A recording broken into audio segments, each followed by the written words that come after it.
बिस्मिल्लाहिर्रहमानिर्रहीम अस्सलामुअलैकुम वरहमतुल्लाहि वबरकातुहू। Dear students, welcome to study time for all. I am your tutor Adnan Ghani Bhatt. Punjab text book board की जमात नहम क्लास 9th की बुक जनरल साइंस उसके 3rd चैप्टर की वीडियोस बनाने का अमल जारी है और बाब नंबर 3 चैप्टर नंबर 3 का नाम है बायोकेमिस्ट्री और बायोटेक्नोलॉजी, बायोकेमिस्ट्री एंड बायोटेक्नोलॉजी। इसकी नेक्स्ट वीडियो की तरफ आगे बढ़ते हैं। आपसे गुजारिश है कि अगर आपने study time for all channel को सब्सक्राइब नहीं किया तो इसको सब्सक्राइब करें और साथ बेल आइकन के बटन को दबा दें ताकि नई आने वाली वीडियोज़ के नोटिफिकेशन आपको बर वक्त मिल सकें। तो स्टूडेंट्स आगे अपने 3.7 टॉपिक की तरफ चलते हैं और इसकी वीडियो बनाना शुरू करता हूं मैं। 3.7 टॉपिक है एंटीबायोटिक्स और vaccines. Antibiotics and vaccines. Antibiotics क्या होती हैं ये हम पढ़ेंगे। ऐसे मुरक्कबात जो बैक्टीरिया को मार दें या उनकी नशोनुमा रोक दें एंटीबायोटिक्स कहलाती हैं। तो ये ऐसे कंपाउंड्स होते हैं, मुरक्कब होते हैं जो कि बैक्टीरिया को मार दें या उनकी नशोनुमा को रोक दें, इनको एंटीबायोटिक्स क्या कहते हैं। बैक्टीरिया जो है ना वो जानदार चीज़ें हैं, तो ये बाज़ औक़ात इंसानों में, जानवरों में बीमारियों का सबब बनते हैं। तो इंसानों को एंटीबायोटिक्स अद्वियात मेडिसिन्स दी जाती हैं, वो इंजेक्शंस की शक्ल में या फिर टैबलेट्स की शक्ल में, कैप्सूल्स की शक्ल में हो सकती हैं। तो वो क्या करती हैं कि उन बैक्टीरिया को जो कि नुकसानदेह होते हैं, हार्मफुल होते हैं इंसानों के लिए, जानवरों के लिए, उनको या तो मार देती हैं, ख़त्म कर देती हैं, या उनकी नशोनुमा को, ग्रोथ को रिटार्ड कर देती हैं, सुस्त कर देती हैं, स्टॉप कर देती हैं। तो ऐसे मुरक्कबात जो बैक्टीरिया को मार दें या उनकी नशोनुमा रोक दें एंटीबायोटिक्स कहलाते हैं। एंटीबायोटिक्स की लाखों इकसाम हैं जो ज़्यादातर ज़मीनी बैक्टीरिया और फंजाई से हासिल होते हैं और बैक्टीरिया से पैदा होने वाली इंसानी बीमारियों के कंट्रोल में इस्तेमाल होते हैं। एंटीबायोटिक्स वायरस को कोई नुकसान नहीं पहुंचाते।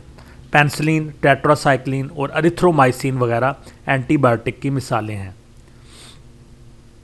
तो ये बैक्टीरिया जो हार्मफुल बैक्टीरिया होते हैं इंसानों के अंदर, जानवरों के अंदर, उनको ख़त्म करने के लिए ये एंटीबायोटिक्स तैयार की जाती हैं और ये वायरस को नुकसान नहीं पहुंचाते। वायरस जो है वो ज़्यादा स्पीडी, ज़्यादा ख़तरनाक चीज़ है, उसके लिए फिर और किस्म की मेडिसिन यूज़ होती हैं। ये जो एंटीबायोटिक्स होती हैं जो बैक्टीरियल डिजीज़ होती हैं, बैक्टीरिया से फैलने वाली जो बीमारियाँ होती हैं, उनकी रोकथाम के लिए इस्तेमाल की जाती हैं, लिहाजा इनको एंटीबायोटिक्स कहते हैं। इसमें जो पहली एग्जांपल दी गई है वो है पेनिसिलिन की। पेनिसिलिन एक फंगस से हासिल की जाती है। ये चीज़ों को जब नमी का मौसम होता है, बरसात का मौसम, तो रोटियों को, चीज़ों को, फलों को, टमाटरों को वो लग जाती है, फफूंदी लग जाती है, जिसको पंजाबी में उल्ली लगना भी कहते हैं, फफूंदी, उसको फंगस कहते हैं। तो ये जो फंगस है उससे पेनिसिलिन हासिल की जाती है। पेनिसिलिन एक फंगस से हासिल की जाती है जिसका नाम पेनिसिलियम है। क्योंकि ये बैक्टीरिया की महदूद इकसाम के ख़िलाफ़ मौसर साबित होती है, इसलिए पेनिसिलिन नैरो स्पेक्ट्रम एंटीबायोटिक्स कहलाती है। तो कम इकसाम जो बैक्टीरिया की ना, थोड़ी सी इकसाम, उनके ख़िलाफ़ ये बड़ी मौसर है और उनको ख़त्म करती है, लिहाजा इसको नैरो स्पेक्ट्रम एंटीबायोटिक्स कहते हैं। पेनिसिलिन 1928 में सर अलेक्जेंडर फ्लेमिंग और सर हार्वर्ड फ्लोरे ने दरियाफ्त की। तो ये बहुत बड़ी ईजाद थी उस वक़्त की, हादसाती तौर पे ये तजुर्बात कर रहे थे सर अलेक्जेंडर फ्लेमिंग। तो ये पेनिसिलिन जो थी वो दरियाफ्त करने नहीं जा रहे थे बल्कि तजुर्बात कर रहे थे। तो उस दौरान इन जो थे ये देखना चाह रहे थे कि जो ग्रोथ होती है इनकी बैक्टीरिया की, उसकी रफ्तार, उसके ऊपर रिसर्च कर रहे थे। तो अचानक ऊपर से फंगस जो है वो आके उनकी जो कल्चर प्लेट्स थी उनके अंदर गिरी और वो जो बैक्टीरिया थे वो ख़त्म होना शुरू हो गए। और अलेक्जेंडर फ्लेमिंग और ये जो हार्वर्ड फ्लोरे हैं, इन्होंने ये दरियाफ्त किया कि ये जो फंगस है इसके अंदर ऐसी सलाहियत मौजूद है कि ये बैक्टीरिया को ख़त्म कर सकती है। तो ये पहली दफ़ा पेनिसिलिन जो मेडिसिन थी उसका वो जो थी वो दरियाफ्त हुई। तो पेनिसिलिन चूँकि थोड़ी किस्म की इकसाम जो होती हैं बैक्टीरिया की, उनके ऊपर मौसर साबित होती है, इसको नैरो स्पेक्ट्रम एंटीबायोटिक कहते हैं। नंबर 2, सेफलोस्पोरेंस। ये फफूंदी की एक किस्म मैनलोस्पोरियम से हासिल की जाती है। तो ये भी एक मोल्ड है, फंगस टाइप है।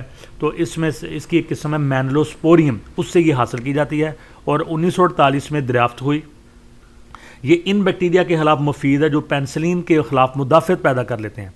जब पेनिसिलिन मेडिसिन दी जाती है किसी जानदार को, इंसान को, तो जो बैक्टीरिया होते हैं पहले तो ख़त्म हो जाते हैं, लेकिन फिर वो अपने अंदर इम्यूनिटी, मुदाफ़त पैदा कर लेते हैं, तो जो पेनिसिलिन होती है वो असर नहीं करती। तो उस सूरत में सेफलोस्पोरिन्स पर मुश्तमिल अद्वियात और वैक्सीन्स वो मरीज़ को दी जाती हैं। Number 3, tetracycline. टेट्रासाइक्लिन स्ट्रेप्टोमाइसिन्स बैक्टीरिया बनाते हैं जो कि बैक्टीरिया की बहुत सी अक़साम के ख़िलाफ़ इस्तेमाल हो सकती हैं। तो स्ट्रेप्टोमाइसिस जो है ये बैक्टीरिया से हासिल होती है। ये याद रखें कि बहुत सारे बैक्टीरिया जहाँ पे नुकसान पहुँचाने वाले होते हैं इंसानों, जानदारों को, इसी तरह बहुत सारे बैक्टीरिया फ़ायदेमंद, मुफीद बैक्टीरिया भी होते हैं, यूज़फुल बैक्टीरिया भी होते हैं। तो उन बैक्टीरिया से ये स्ट्रेप्टोमाइसिस बनाई जाती है और ये बहुत सी अक़साम के ख़िलाफ़ इस्तेमाल हो सकती हैं, इसलिए इन्हें ब्रॉड स्पेक्ट्रम एंटीबायोटिक्स कहते हैं, क्योंकि ये बैक्टीरिया की बहुत सारी अक़साम के ख़िलाफ़ फ़ायदेमंद है। तो इसको ब्रॉड स्पेक्ट्रम, ज़्यादा वसी पैमाने पर इस्तेमाल होने वाली एंटीबायोटिक्स। पहले हमने नैरो स्पेक्ट्रम पढ़ा। नंबर 4, एरिथ्रोमाइसिन्स। ये एंटीबायोटिक्स भी ऐसे बैक्टीरिया के ख़िलाफ़ कारआमद हैं जिनमें पेनिसिलिन के ख़िलाफ़ मुदाफ़त पैदा हो जाती है। एंटीबायोटिक्स दो तरह से असरअंदाज होती है। पेनिसिलिन बैक्टीरिया की सेल वॉल बनाने की सलाहियत को रोकती हैं, जिसकी वजह से इंसानी जिस्म का मुदाफ़ियाती सिस्टम तबाह हो जाता है, जबकि दूसरी तरफ टेट्रासाइक्लिन्स बैक्टीरिया के प्रोटीन बनाने की सलाहियत को तबाह करती है। इस वजह से बैक्टीरिया तकसीम नहीं हो सकते और इनकी अफजाइश रुक जाती है। इसका नेक्स्ट है वैक्सीन्स। जो वैक्सीन्स होती हैं ये इसकी शक्ल में होती हैं, इंजेक्शन की शक्ल में। वैक्सीन पैथोजेनिक माइक्रोब की ऐसी तब्दील शुदा किस्म होती है जो कि बेज़रर है।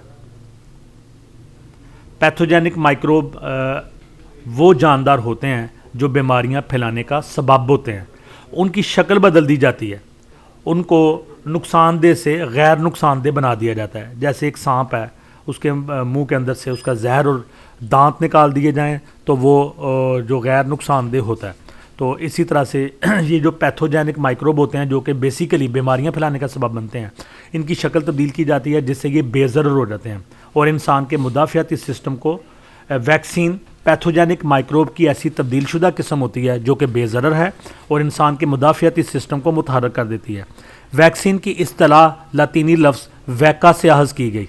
इस्तिलाह जो होती है, ये जो नाम या टर्म जो हम कहते हैं, तो वैक्सीन का जो नाम है, वैक्सीन की जो टर्म है, यानी कि लफ्ज़ वैक्सीन, ये लातीनी लफ्ज़ वैका से अख़ज़ की गई, जिसका मतलब गाय है।